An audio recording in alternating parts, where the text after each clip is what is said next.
गुरु भगवान के शुक्राने हैं। अर्ज़ किया जाए, खुली छतों के दिए कब के बुझ गए होते। खुली छतों पर हम लोग दिवाली पर दिए लगाते ना, हम तो अभी भी आज दिन तक दिवाली पर छतों पर दिए ही लगाते हैं।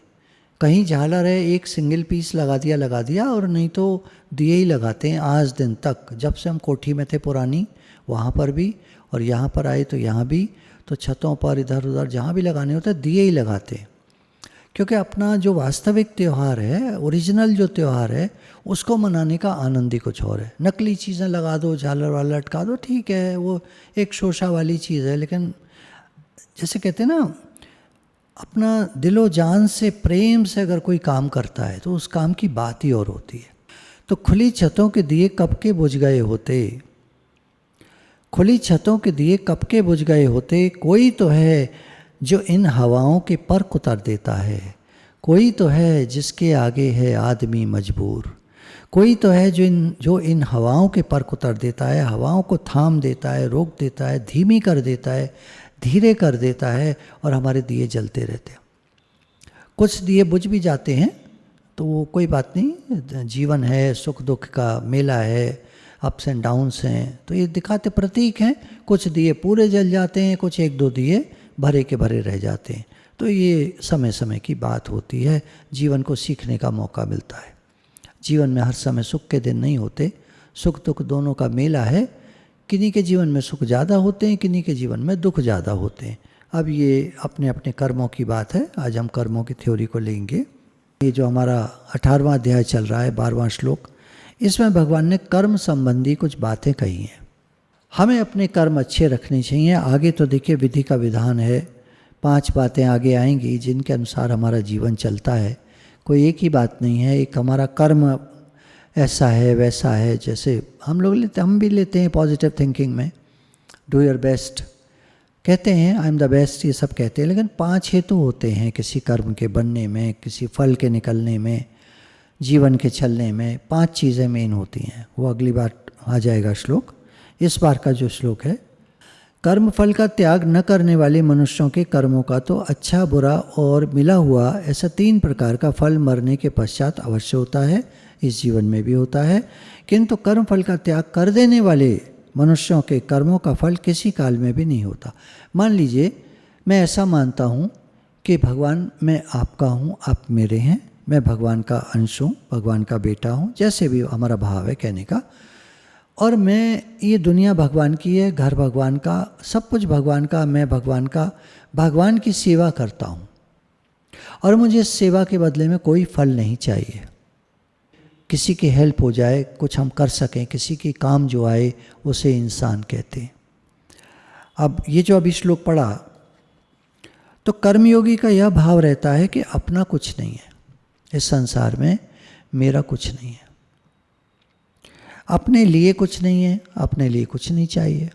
भगवान मुझे, मेरे लिए कुछ नहीं चाहिए, कर्म का फल मुझे नहीं चाहिए, और अपने लिए कुछ नहीं करना है। मुझे जो करना है सेवा करनी है, मुझे सेवा करनी है। सेवा, अपने शरीर को भी खिलाते हैं तो अपने शरीर की सेवा करते हैं। भगवान ने जो शरीर दिया है इसकी सेवा करते हैं।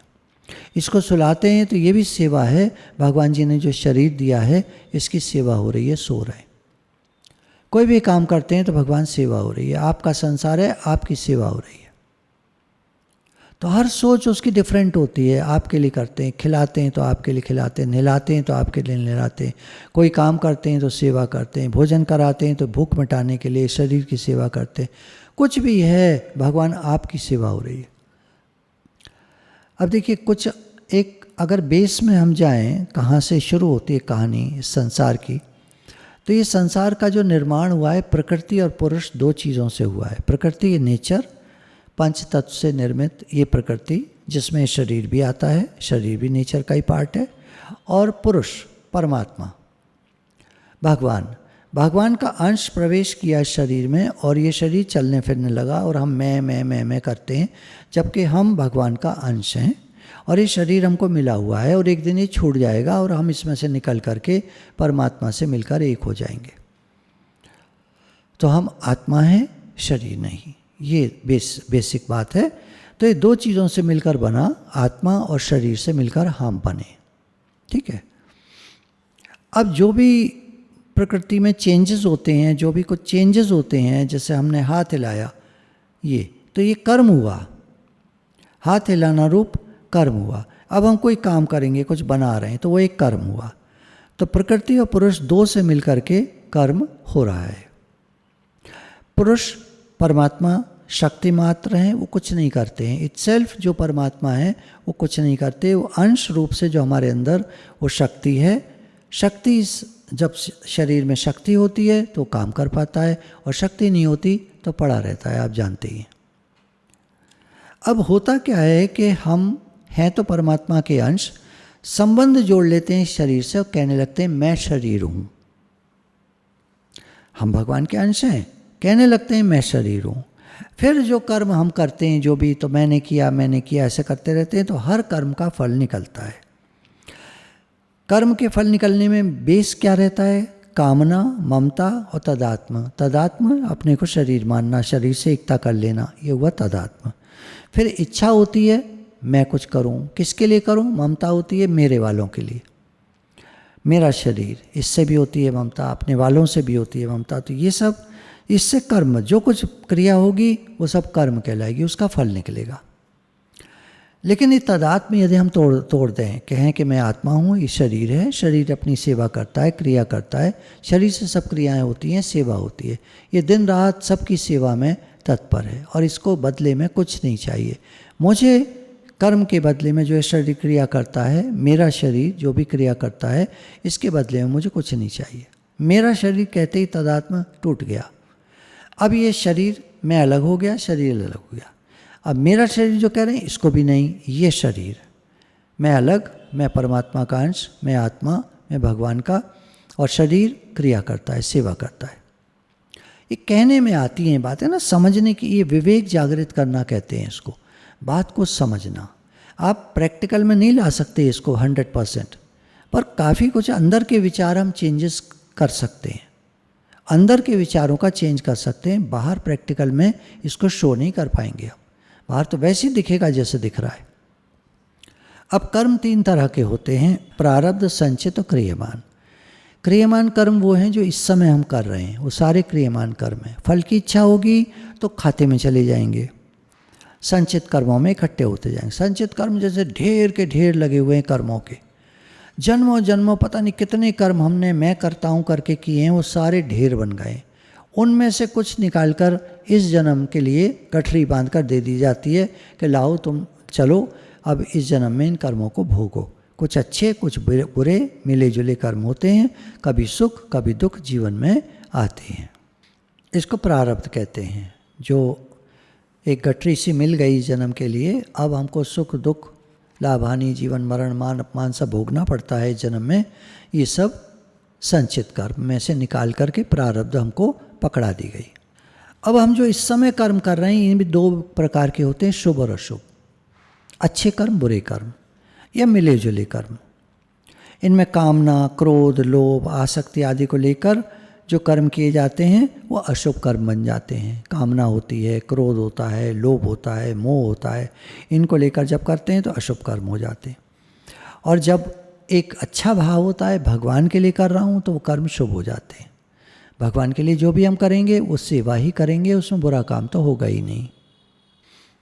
अब जो पाप कर्म हम करते हैं उसका फल हमको जीवन में मिलता है, अपमान होता है, निंदा होती है, कोई जुर्माना लग जाता है, टैक्स लग जाता है, कोई और प्रॉब्लम हो जाती है, कोई समस्या खड़ी हो जाती है।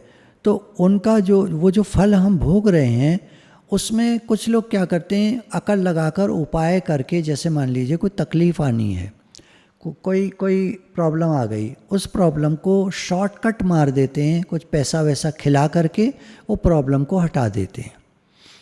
तो कर्म कट नहीं पाया, वो फिर सामने आता है, फिर सामने आता है। एक हमें मालूम है, एक पास में एक बिल्डिंग थी, तो उन्होंने 4 फ्लोर अलाउड थे तो 5 फ्लोर बना दिए, पैसा खिलाकर यहाँ के अथॉरिटीज़ को। वो फ्लोर चलता रहा उनका 3, 4, 5, 6 साल चला। 6 साल बाद कोई ऑफिसर बदले और उन्होंने आकर के 5वीं मंजिल उनकी तोड़वा दी। अब ऐसे तोड़ना 5वीं मंजिल, बिल्डिंग में तो खराबी आ गई ना, क्रैक्स आ गए जगह जगह। तो ये तो कर्म का फल क्या निकला, थोड़े दिन तो टालते रहे वो उसको खिला पिला के, पर आखिरकार निकल ही आया। बहुत सारे लोग हैं जो इस जीवन में कर्म को टाल देते हैं, लेकिन अगले जन्म में भोगना पड़ता है। आपने कभी देखा होगा, कोई लोग कहते हैं हम तो कोई बीमारी आती है दवा नहीं खाते। जो हम बार बार दवा खा खा के अपने को ठीक करते रहते हैं, ये भी कोई बढ़िया बात नहीं है। एक तो हम ठीक करते हैं सेवा के लिए, सेवा कैसे होगी फिर, वो तो एक अच्छा भाव हो गया। एक होता है अपने को ठीक करके और पैसे कमाने, पैसा पैसा पैसा, और अपने को ठीक करते रहते हैं दवाई खा खा के, तो उनके कर्म बनते ही रहते हैं और कर्म पूरे कट भी नहीं पाते। फिर कभी उनको भोगने पड़ते हैं, फिर अचानक नुकसान पड़ जाएगा, कोई बात हो जाएगी, नहीं तो अगले जन्म में गरीब पैदा होंगे, इस तरह से समस्या आती है। तो जो हो रहा है भगवान की प्रकृति में, अगर हमें सहज भाव से कुछ अच्छा कर सकते हैं तो ज़रूर करना चाहिए। लेकिन वो जो होता है गलत सलत भाव का इस्तेमाल करके, गलत सलत तरीक़ों का इस्तेमाल करके जो अपनी समस्याओं का निदान करते हैं, उनके कर्म कटते नहीं हैं फिर। तो एक तो हम बुरा कर्म कभी करें ही नहीं, भाव अच्छा रखें, पॉजिटिव रखें, शुभ रखें, शुद्ध रखें, सबके भले का सोचें। हे नाथ हे प्रभु, सबका भला हो, सबका भला हो, सबका भला हो। किसी की निंदा नहीं करेंगे, किसी की बुराई, किसी का बुरा नहीं चाहेंगे। इस तरह करते हुए जीवन को एक अच्छा जीवन जिएंगे। उसके बाद कोई समस्या छोटी मोटी आती भी हैं तो सहन कर जाएंगे, और अगर सहन करने वाली नहीं होती हैं तो ठीक है, उसका इलाज कर लेंगे, निदान कर लेंगे। तो पाप और पुण्य हम लोगों के जीवन में बनते रहते हैं, लेकिन कर्मयोग की दृष्टि से यदि हम कर्म करते हैं तो ये पाप पुण्य बनना बंद हो जाते हैं, क्योंकि वहाँ सेवा होती है, और सेवा में पाप पुण्य नहीं बनता। अब कह रहे हैं जैसे जिनको ज्ञान हो जाता है, लोहे की तलवार है, उसका काम है मारना और काटना। अब उसको पारस मणि छुला दी गई और वो सोने की बन गई, आका एकदम चीज़ ही बदल गई। अब वो सोने की तलवार है, अब उसका मूल्य लोहे की तलवार की तरह से नहीं आका जाएगा, सोने का गहना है, ऐसे मान लीजिए। लेकिन जब उससे मारा जाएगा किसी को तो उसी तरह वार करेगी जैसे पहले करती थी। तो मार धार आकार सेम रहता है, कर्म आदमी के सेम रहते हैं, अंदर का भाव बदलता है। अब वो पहले लोहे की थी, अब सोने की हो गई। पहले हम लोग कैसे थे, अंदर के भाव हमारे, कोई भी कर्म करते थे तो अपने लिए अपना फ़ायदा सोचकर, हर समय अपना फ़ायदा सोचते थे। हम इंसान तो वही हैं, आज भी हम वही हैं, जो पहले थे वही आज भी हम वही हैं। लेकिन वो जैसे तलवार की मार धार आकार वही रहता है, लेकिन अब उसकी वैल्यू बदल गई, हमारी भी वैल्यू बदल जाती है। हम निष्कामी हो जाते हैं, प्रेमी हो जाते हैं, हम अच्छे कर्म करने लगते हैं, सबके प्रति अशुद्ध भाव अच्छा भाव हो जाता है, भगवान सबका भला हो ऐसा भाव हो जाता है, सबके लिए देने का, सबके लिए करने का भाव हो जाता है, कितने सारे लोगों की हेल्प होती है। तो इस तरह तो भले हमारा बाहर से देखने में हमारे चेंजेस नहीं दिखाई देंगे, परिवर्तन नहीं दिखाई देगा, लेकिन आंतरिक परिवर्तन हो जाता है ज्ञान के होने से। तो गीता का जो ज्ञान है ये हमारे आंतरिक परिवर्तन को करता है, और हमारी जो चेष्टाएं होती हैं वो सर्वभूतिरता हो जाती हैं। जो पहले सिर्फ अपने भले का सोचते थे, अब हम सर्वभूतिरता सबका भला सोचते हैं। तो गुरु भगवान के शुक्राने हैं। 12वां श्लोक यहाँ पर पूरा होता है।